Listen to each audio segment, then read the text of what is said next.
नमस्कार। आज हम समय में बहुत बहुत पीछे जा रहे हैं। भारतीय उपमहाद्वीप के उन सबसे पहले निवासियों के जीवन को समझने की कोशिश करेंगे जो लाखों साल पहले यहाँ थे। हाँ, मतलब वो कैसे जीते थे, क्या खाते थे। बिल्कुल।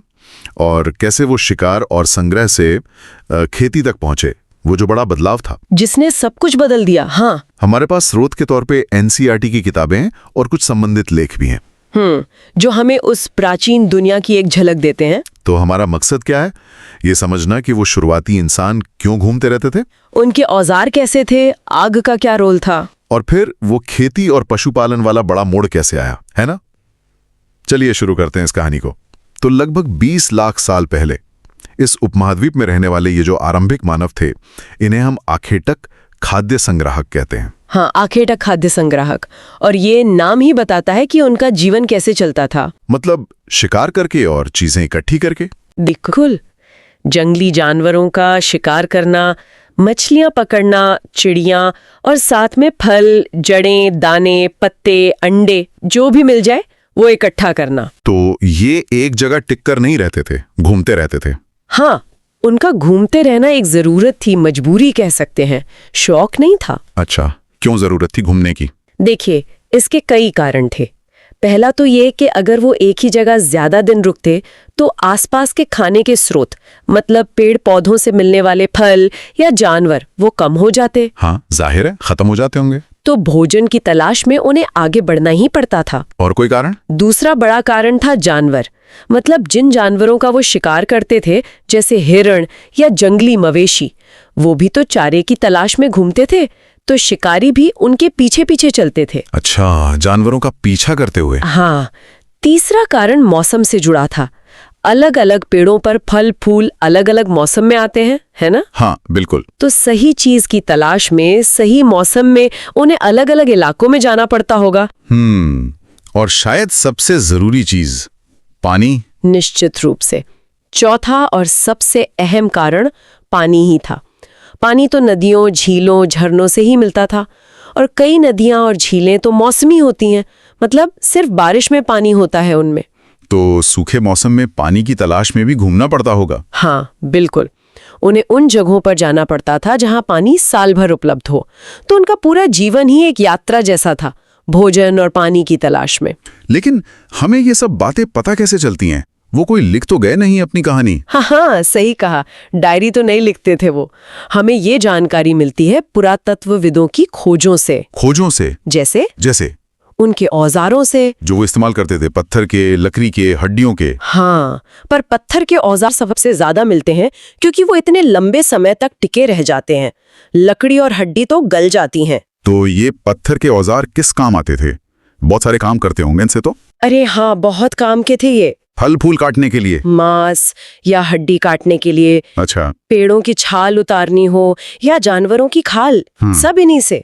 अच्छा। कुछ औजारों में तो हड्डी या लकड़ी का हत्था लगाकर भाला या तीर जैसा हथियार भी बना लेते थे। कमाल है। लकड़ियां भी काटते थे इनसे, ईंधन के लिए, झोंपड़ियां बनाने के लिए या दूसरे औजार बनाने के लिए भी। क्या बात है, मतलब पत्थर ही सब कुछ था उस समय। हाँ, एक तरह से कह सकते हैं। वो जड़ें खोदने और जानवरों की खाल सिलकर कपड़े बनाने में भी इनका इस्तेमाल करते थे। अद्भुत। अच्छा, तो ये लोग रहने के लिए कैसी जगह चुनते थे? कहीं भी रह लेते थे? नहीं, वो अक्सर ऐसी जगह ढूंढते थे जहां अच्छे किस्म के पत्थर मिल जाएं औजार बनाने के लिए। अच्छा, पत्थर जरूरी थे। हाँ, और साथ में पानी भी हो पास में। इसलिए नदियों या झीलों के किनारे अक्सर उनके ठिकाने होते थे। पुरातत्वविदों ने ऐसी कई जगह खोजी हैं जिन्हें हम पुरास्थल कहते हैं, जहां इनके रहने के सबूत मिले हैं। जैसे मध्य प्रदेश में भीमबेटका, मैंने सुना है वहां गुफाएं हैं। हाँ, भीमबेटका बहुत ही मशहूर जगह है, एक महत्वपूर्ण पुरास्थल। वहां प्राकृतिक गुफाएं हैं, कंदराएं हैं। लगता है लोग इनमें रहते थे। क्यों? गुफाओं में क्यों? शायद इसलिए कि वहां उन्हें बारिश से, तेज धूप से, हवाओं से, इन सब से राहत मिलती थी। हाँ, एक तरह का घर। बिल्कुल। और ये गुफाएं नर्मदा घाटी के पास है, तो शायद पानी और शिकार भी आसानी से मिल जाता होगा। और मैंने ये भी सुना है कि इन गुफाओं में चित्र भी मिले हैं, पेंटिंग्स। बिल्कुल सही। और वो चित्र कमाल के हैं। उन्हें शैल चित्र कहते हैं। मध्य प्रदेश और दक्षिणी उत्तर प्रदेश की कई गुफाओं में दीवारों पर ये चित्र मिलते हैं। क्या है इन चित्रों में?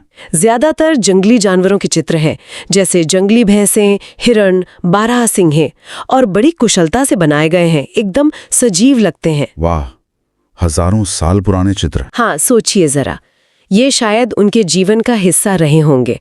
हो सकता है शिकार की योजना बनाते हो इनसे, या कोई रस्म रिवाज जुड़े हों, कौन जाने। फ्रांस में भी ऐसे चित्र मिले हैं ना? हाँ, फ्रांस की गुफाओं में भी इसी तरह के प्राचीन चित्र मिले हैं, और ये चित्र बनाने के लिए वो खनिज रंगों का इस्तेमाल करते थे।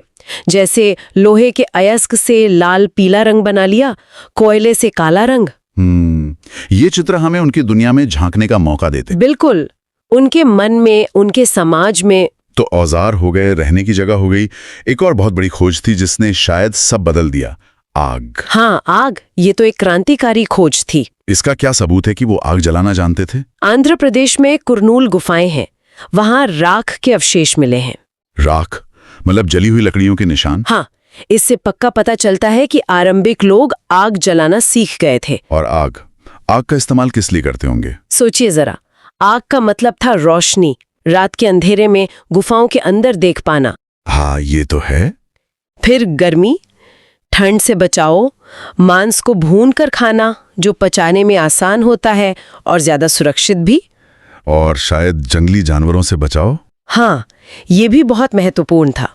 खतरनाक जानवरों को डराकर दूर भगाने के लिए आग ने उनकी जिंदगी को यकीनन ज्यादा सुरक्षित बनाया होगा। अच्छा, तो ये जो पूरा लंबा समय है, लाखों साल का, जी, इसे पुरातत्वविद कैसे समझते हैं? कोई बंटवारा किया है उन्होंने? हाँ बिल्कुल, समझने के लिए इसे बांटा गया है। सबसे पुराना जो काल है उसे कहते हैं पुरा पाषाण काल। पूरा पाषाण मतलब? पुरा यानी प्राचीन और पाषाण यानी पत्थर। तो ये नाम पत्थर के औजारों के महत्व को दिखाता है। ये कब से कब तक था? ये बहुत लंबा दौर था, करीब 20 लाख साल पहले से शुरू होकर लगभग 12,000 साल पहले तक। आप सोचिए, मानव इतिहास का लगभग 99% हिस्सा इसी काल में बीता है। 99%? बाप रे। हाँ, और इसे भी सुविधा के लिए 3 हिस्सों में बांटते हैं, आरंभिक, मध्य और उत्तर पुरा पाषाण युग। ठीक है, इसके बाद आता है मध्य पाषाण युग, मेसोलिथ जिसे कहते हैं। ये लगभग 12,000 साल पहले से 10,000 साल पहले तक का समय है। इस समय में ना पर्यावरण में बड़े बदलाव आ रहे थे। अच्छा, और औजारों में भी कुछ फर्क आया इस समय? हाँ, इस युग के पत्थर के औजार आमतौर पर काफी छोटे होते थे, बहुत छोटे। छोटे औजार? क्यों? इन्हें माइक्रोलिथ कहते हैं, यानी लघु पाषाण। ये शायद ज्यादा बारीक कामों के लिए थे, जैसे तीर की नोक बनाने में या फिर हंसिया और आरी जैसे औजारों में लगाने के लिए। इन छोटे पत्थरों को हड्डी या लकड़ी के हत्थों में फिट किया जाता था। टेक्नोलॉजी बेहतर हो रही थी, कह सकते हैं।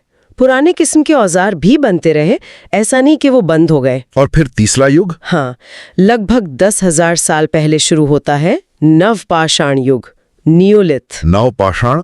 नव मतलब नया? बिल्कुल, और ये वाकई एक नया दौर था, एक क्रांतिकारी दौर जिसने मानव जीवन को पूरी तरह बदल दिया, खासकर खेती और पशुपालन की शुरुआत के साथ। आपने कहा कि मध्य पाषाण युग के आसपास पर्यावरण में बदलाव आ रहे थे। कैसे बदलाव? हाँ, करीब 12,000 साल पहले ना दुनिया भर में मौसम गर्म होने लगा था, जलवायु में बड़ा बदलाव आया। गर्मी बढ़ने लगी? हाँ, इसका नतीजा ये हुआ कि बर्फ पिघली और कई इलाकों में घास के बड़े बड़े मैदान उगाए। घास के मैदान? तो इसका जानवरों पर असर पड़ा होगा। सीधा असर पड़ा? घास वाले मैदान बढ़े तो घास खाने वाले जानवरों की संख्या भी तेजी से बढ़ी। जैसे हिरण, बारहसिंगा? हाँ, हिरन, बारहसिंगा, भेड़, बकरी, गाय, ये सब जानवर बढ़ गए। तो शिकारियों के लिए तो अच्छा हो गया। हाँ, और जो लोग इनका शिकार करते थे वो भी इनके पीछे पीछे नए मैदानों में आए, और यहाँ उन्होंने इन जानवरों की आदतों को ज्यादा गौर से देखा। वो क्या खाते हैं, कब बच्चे देते हैं, ये सब जानने लगे। अच्छा, हो सकता है यहीं से, इसी जानकारी से उनके मन में इन जानवरों को पकड़कर पालने का ख्याल आया हो। ये एक शुरुआत हो सकती है। हाँ, और इसी समय मछली पकड़ना भी भोजन का एक महत्वपूर्ण जरिया बन गया। तो जानवरों के साथ साथ पौधों में भी कुछ बदलाव आ रहे थे। हाँ बिल्कुल, इसी गर्म होती जलवायु में ना उपमहाद्वीप के कई हिस्सों में गेहूं, जौ और धान जैसे अनाज वो प्राकृतिक रूप से उगने लगे थे। अपने आप जंगल में? हाँ, अपने आप, जंगली किस्म के। तो लोगों ने इन्हें खाना शुरू किया होगा। जाहिर है शायद महिलाओं, पुरुषों, बच्चों सबने इन अनाजों को भोजन के लिए इकट्ठा करना शुरू किया होगा।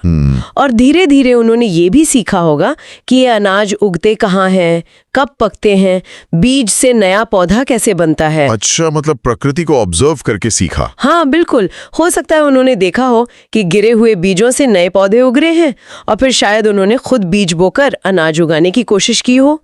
ये कोई एक दिन में नहीं हुआ होगा, ये बहुत धीमी प्रक्रिया रही होगी, शायद हजारों साल लगे होंगे। शिकारी संग्राहक से किसान बनने का सफर। हाँ, धीरे धीरे वो कृषक बन गए। और जानवरों को पालतू बनाने का क्या, वो कैसे हुआ होगा? वो भी ऐसे ही धीरे धीरे हुआ होगा।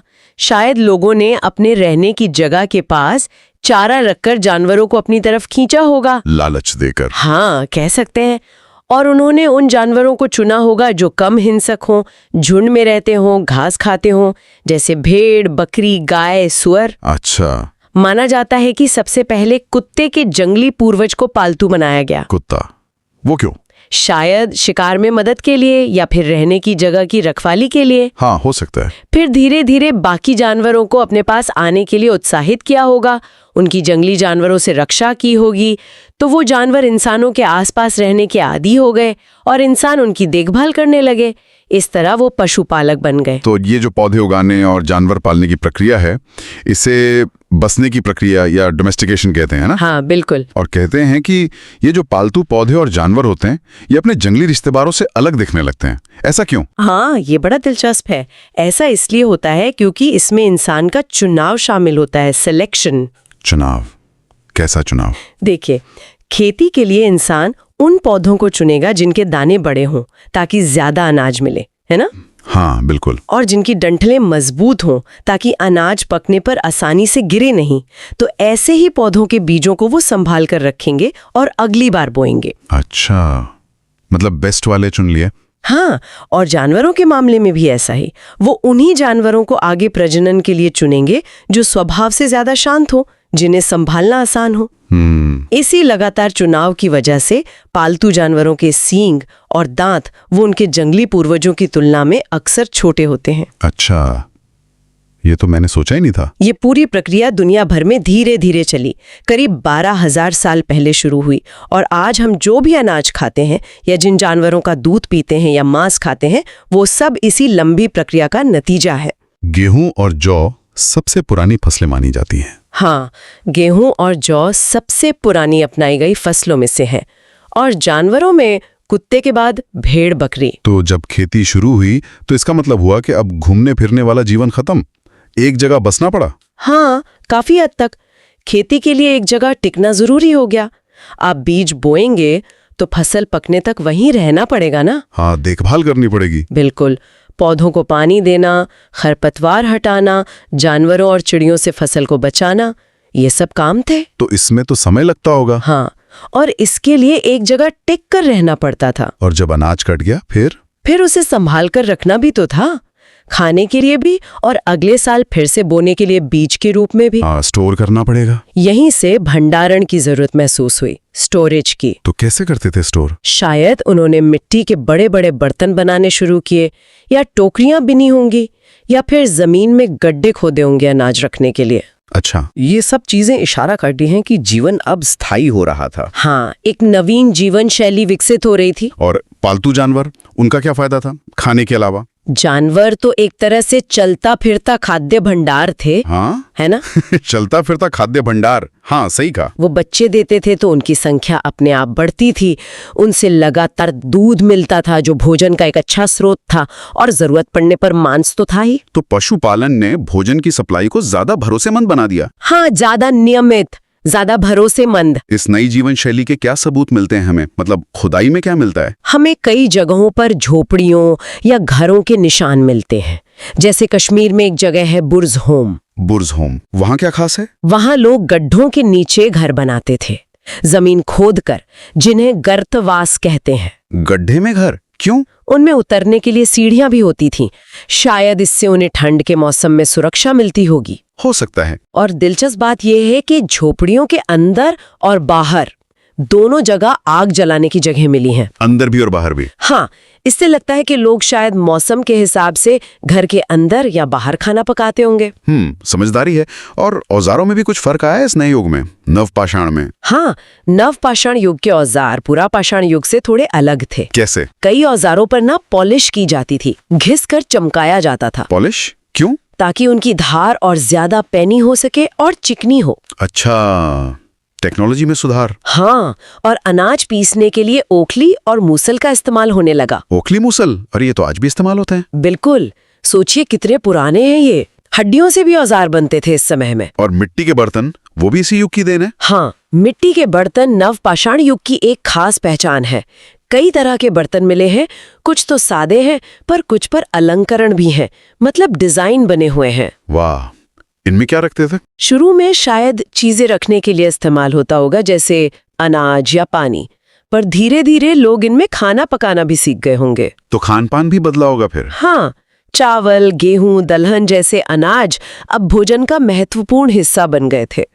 और एक और खास बात, लोग कपड़े भी बुनने लगे थे। कपड़े? कैसे? शायद कपास जैसे पौधे उगाना सीख लिया होगा उन्होंने, जिनसे रेशा मिलता है। ये तो वाकई बहुत बड़ा बदलाव है, शिकार करने से लेकर कपड़े बुनने तक। लेकिन एक बात ध्यान रखनी चाहिए, ये सारे परिवर्तन हर जगह एक साथ नहीं हुए। अच्छा। मतलब सब एक साथ किसान नहीं बन गए। नहीं, बिल्कुल नहीं। ये एक बहुत धीमी प्रक्रिया थी जो हजारों सालों में फैली। कई जगहों पर लोग लंबे समय तक शिकार और भोजन संग्रह ही करते रहे, और कई जगहों पर लोगों ने धीरे धीरे खेती और पशुपालन को अपनाया। तो मिक्स चलता रहा होगा। हाँ, बहुत सी जगह लोग शायद मौसम के मुताबिक अपनी जीविका चलाते थे। कभी खेती कर ली, कभी शिकार पर निकल गए। एक मिला जुला तरीका था। क्या कोई ऐसी खास जगह है जहां हमें शुरुआती खेती के बहुत पुख्ता सबूत मिले हों? हाँ, एक बहुत ही महत्वपूर्ण स्थल है मेहरगढ़। मेहरगढ़, ये कहाँ है? ये आज के पाकिस्तान में है। बोलन दर्रे के पास एक हरा भरा मैदानी इलाका है। ये ईरान जाने वाले महत्वपूर्ण रास्ते पर पड़ता है। यहाँ क्या मिला है? माना जाता है कि यहाँ के लोगों ने, स्त्री पुरुषों ने इस इलाके में सबसे पहले जौ और गेहूं उगाना सीखा, और भेड़ बकरी पालना भी। सबसे पहले? हाँ। लगभग कब? लगभग 8000 साल पहले की बात है ये। 8000 साल पहले? हाँ। तो वहाँ खुदाई में क्या क्या मिला है? वहाँ खुदाई में जानवरों की हड्डियां मिली हैं, हिरण और सूअर जैसे जंगली जानवरों की भी, और भेड़ बकरियों जैसे पालतू जानवरों की भी। अच्छा, मतलब शिकार भी चल रहा था और पशुपालन भी। हाँ, बिल्कुल। और घरों के अवशेष भी मिले हैं, चौकोर और आयताकार घर। घरों के निशान? कैसे घर थे? उनमें 4 या उससे ज्यादा कमरे होते थे। लगता है कुछ कमरे शायद भंडारण के काम आते होंगे, अनाज वगैरह रखने के लिए। एक व्यवस्थित गांव जैसा लगता है। हाँ, ये शुरुआती गांवों में से एक था। और एक और बहुत दिलचस्प चीज मिली है वहां, कब्रें। खबरें? हाँ, वहां मृतकों को दफनाया जाता था, और अक्सर उनके साथ कुछ सामान भी रखा जाता था। सामान? कैसा सामान? शायद वो चीजें जो वो जिंदगी में इस्तेमाल करते थे या जिनका कोई महत्व रहा हो। एक कब्र तो ऐसी मिली है जिसमें मृतक के साथ एक बकरी को भी दफनाया गया था। बकरी को मृतक के साथ? क्यों? शायद वो लोग मानते थे कि मृत्यु के बाद भी जीवन होता है और परलोक में मृतक को खाने के लिए जरूरत पड़ेगी। अच्छा, ये तो उनके विश्वासों के बारे में बताता है। हाँ, ये मृत्यु के बाद जीवन में उनकी आस्था का संकेत है। क्या दुनिया के और हिस्सों में भी इसी तरह के बदलाव हो रहे थे इसी समय के आसपास? हाँ, बिल्कुल। जैसे तुर्की में एक जगह है चतालह्यूक। चतालह्यूक? हाँ, ये भी एक बहुत प्रसिद्ध नवपाषाण पुरास्थल है। वहाँ की खास बात यह है कि वहाँ बहुत दूर दराज की जगहों से चीजें लाई जाती थीं। दूर से? हाँ। क्या चीजें? जैसे सीरिया से चकमक पत्थर लाया जाता था, फ्लिंट, औजार बनाने के लिए। लाल सागर से कौड़ियां आती थी, भूमध्य सागर से सीपिया। इतनी दूर से? और तब तो पहिए वाली गाड़ियां भी नहीं थी। हाँ, यही तो कमाल की बात है। हाँ। इसका मतलब है कि लोग ये सामान या तो खुद ढोकर लाते थे या फिर जानवरों की पीठ पर लाद कर। ये तो उस समय के व्यापार और संपर्क का कितना बड़ा सबूत है। बिल्कुल। ये दिखाता है कि ये जो नई बस्तियां बन रही थी ये एकदम अलग थलग नहीं थी। इनमें आपस में संपर्क था, लेन देन था। तो आज हमने ये पूरी यात्रा देखी, कैसे वो आरंभिक मानव जो पूरी तरह प्रकृति पर निर्भर थे, हाँ, जो भोजन की तलाश में घूमते रहते थे, उन्होंने धीरे धीरे अपने आसपास के माहौल को समझना शुरू किया, औजार बनाए, पत्थर के, हड्डी के, फिर आग पर काबू पाया। और फिर सबसे बड़ा कदम, खेती और पशुपालन सीखा। हाँ, जिससे उन्हें एक जगह बसने का मौका मिला, स्थायी जीवन की शुरुआत हुई। ये बदलाव, जिसे नव पाषाण क्रांति भी कहते हैं, ये कोई अचानक नहीं हुआ। नहीं, बिल्कुल नहीं। ये हजारों सालों में फैला एक क्रमिक विकास था, धीरे धीरे हुआ। और इसी विकास ने गांवों की नींव रखी। मिट्टी के बर्तन आए, पॉलिश वाले औजार आए, नई तकनीकें आईं। और आगे चलकर इन्हीं से शहर बने। हाँ, और ये सारी जानकारी हमें कैसे मिलती है?